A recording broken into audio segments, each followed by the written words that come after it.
തിരുവനന്തപുരത്ത് കൈനിക്കര കുമാരപിള്ളയുടെ നാടകത്തിൽ അദ്ദേഹം അഭിനയിച്ചുകൊണ്ടിരിക്കുകയാണ്. അപ്പോൾ ആ നാടകം മഹാരാജാവിൻ്റെ മുമ്പിൽ അവതരിപ്പിക്കാനായിട്ട് ഇരിക്കുന്ന സമയത്ത് നാടകം അവതരിപ്പിക്കുന്നതിന് തൊട്ട് മുമ്പാണ് ആലപ്പുഴയിൽ നിന്നും വിവരം കിട്ടിയത് അച്ഛൻ മരിച്ചു എന്നുള്ള വിവരം. അപ്പോൾ അവരത് പറയാൻ മടിച്ചു, പക്ഷെ പറയാതിരിക്കാനും ബുദ്ധിമുട്ടാണ്.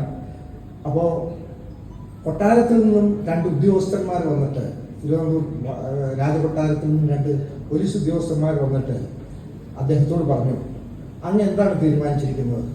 നാടകത്തിൽ അഭിനയിക്കാനാണോ തീരുമാനിച്ചിരിക്കുന്നത്, അതോ അച്ഛൻ മരിച്ചാൽ ആലപ്പുഴയ്ക്ക് പോകാനാണോ ഇപ്പോൾ തീരുമാനിച്ചിരിക്കുന്നത് എന്ന് പറഞ്ഞു.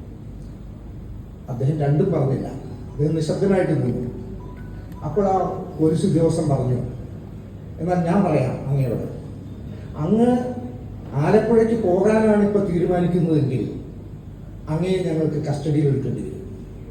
അല്ല, നാടകം കഴിഞ്ഞിട്ടാണ് അങ്ങ് പോകുന്നതെങ്കിൽ ഞങ്ങൾ അങ്ങയെ കൊണ്ടുപോയി ആലപ്പുഴയിൽ അച്ഛൻ്റെ സ്ഥലത്തിൽ കൊണ്ടുപോകുന്നു.